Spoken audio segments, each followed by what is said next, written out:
2024. We're getting old, man. It's funny to think how obsessed we are with things that measure time. Maybe one of these watch brands needs to come up with something that can pause time. 2023 was a good year. Actually, I'd say it was an all right year. I'd give it a 6 out of 10. There are a few highlights for me. Going out to Canada with Hamilton and exploring Banff was definitely a highlight for me. Going to Florida with Tudor, that was good fun. The press trip was very well organised. That's down to Cole, ex-Houdinki, who now works at Tudor. I think that's down to his so many years of going to watch press trips and knowing what works and what doesn't work. And then he was able to apply that on the other side of the fence, working for Tudor, to create an epic press trip. Dubai Watch Week was good fun. That was pretty epic.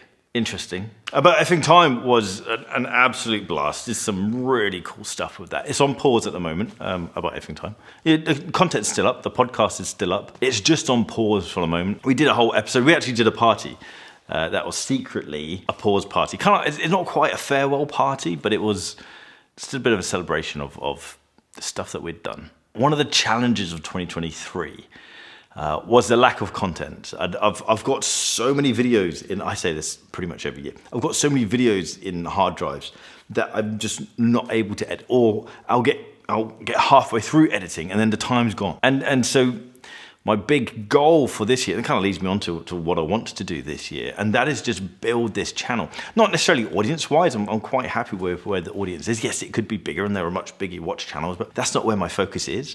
I want to build the content as in make the content bigger and better. And I've kind of started that journey. I've hired an editor, Scott, who's got an epic background in film, proper film, big boy film stuff. And he's joined the team. We've got some really cool projects in the pipeline. Another development is the shop side of things, Bark and Jack. So I kind of see the two things now as, I see the YouTube channel, Adrian Barker, and the shop, Bark and Jack, as two separate entities now. And I've got a chap on board, Jared, who's going to help drive that shop, help run the shop and help develop the products in there. And he's got a background in engineering.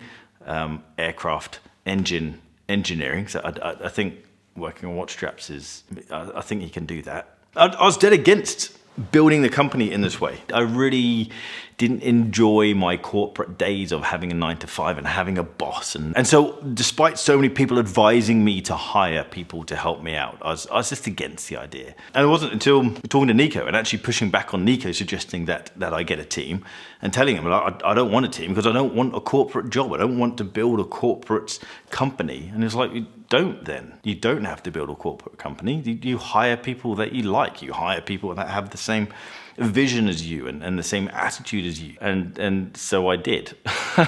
And he was absolutely right. And it's kind of cool. We had a big catch up the other day. And it was kind of cool just looking at the wrists of these two dudes who've joined the team. Scott had a Tudor Black Bay Pro on his wrist, and Jared had a 40mm Explorer 2. So the main changes that are going to happen in 2024, over half of them have already happened. That's building the team. There's more positions that I want to hire for, but we need to drive things forward a bit more. I will be working closer with brands, be it companies like eBay or watch brands. And I'm not going to turn down sponsored gigs now because it just doesn't make sense. I just want to make bigger, better videos.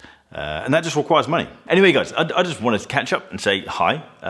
It's a new year. I hope you guys have got ideas on how you're going to drive this new year. I know lots of people say don't use the new year as a reason to start something new. I often say, I'll do that tomorrow. I'll do that next week. I'll do that next month. And that tomorrow, that next week, that next month never comes.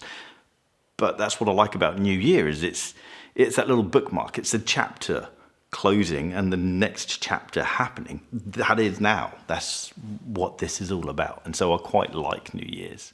I genuinely wish you a very happy new year. Thank you for hanging around. I know 2023 was a bit sporadic with content.